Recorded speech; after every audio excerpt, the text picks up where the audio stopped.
Tahu nggak?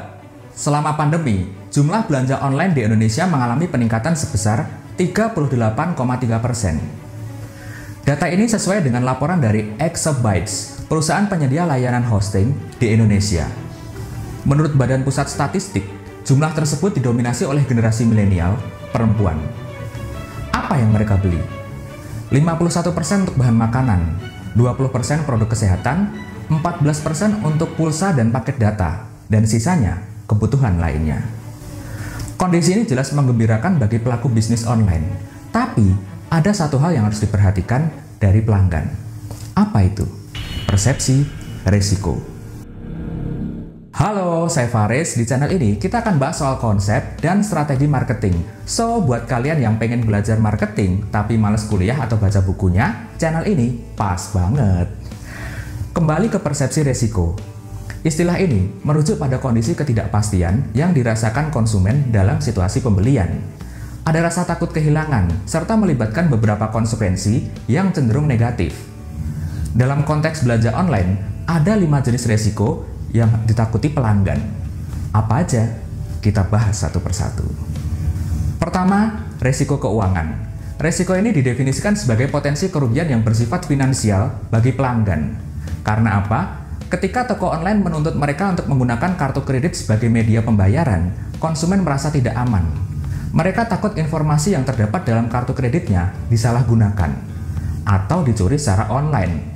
Keengganan konsumen untuk memberikan informasi kartu kredit melalui web jadi hambatan utama dalam belanja online.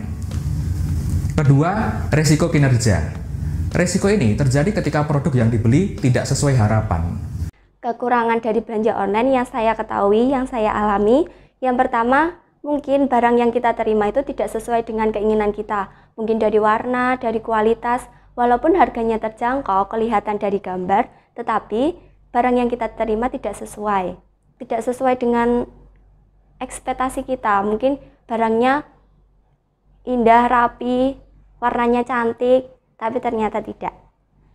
Resiko kinerja disebabkan oleh pilihan produk yang buruk karena ketidakmampuan pembeli untuk menilai kualitas produk via online secara akurat. Kemampuan untuk menilai kualitas produk secara online dibatasi oleh hambatan untuk menyentuh, merasakan, dan mencoba produk. Warna produk yang tidak akurat dan akses informasi yang terbatas berpotensi meningkatkan resiko kinerja. Berikutnya, resiko psikologis. Resiko ini merujuk pada rasa kecewa, rasa frustasi, dan rasa malu yang dialami konsumen jika informasi pribadi mereka diungkapkan.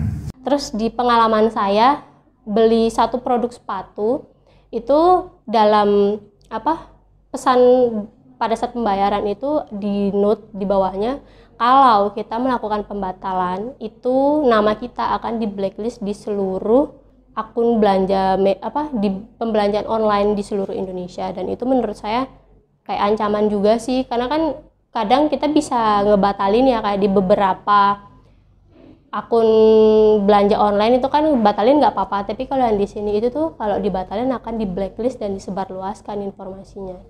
Internet sering dianggap melanggar privasi pengguna. Perasaan kurangnya kendali atas akses yang mungkin dimiliki orang lain ke informasi pribadi konsumen selama proses navigasi online menimbulkan efek psikologis yang mencegah mereka untuk memberikan informasi kepada toko online sebagai imbalan atas akses informasi atau produk di toko tersebut. Selanjutnya, resiko waktu atau kenyamanan.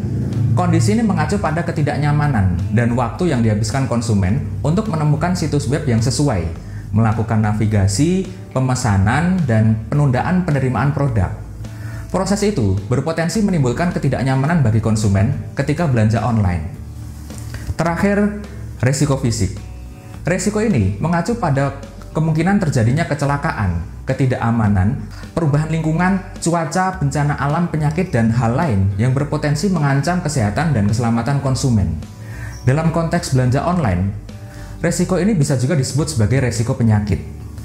Ketakutan konsumen terhadap kemungkinan terpapar penyakit epidemik seperti MERS, SARS, Anthrax, AIDS, dan tentunya COVID-19. Dalam konteks belanja online di era pandemi COVID-19, resiko ini paling unik. Kenapa? Kalau 4 resiko tadi punya konsekuensi negatif terhadap belanja online, resiko ini sebaliknya. Resiko penyakit justru memicu orang untuk beralih ke belanja online. Apa sebabnya? Orang khawatir tertular virus corona saat bertransaksi dengan uang tunai. Hal ini mendorong mereka untuk beralih ke transaksi online. WHO sendiri juga menyarankan penggunaan pembayaran digital jika memungkinkan. Oleh karenanya, belanja online saat ini jadi solusi bagi mereka yang takut terpapar COVID-19. Ya, itulah 5 jenis persepsi risiko yang ditakuti pelanggan saat belanja online. Kalau bisnis kalian mampu mengantisipasi kelimanya, mantap! Salam sukses, sehat, dan tetap semangat. Karir sukses pasti akan kau dapat. Saya Faris, Yan, dan Aura Kasih.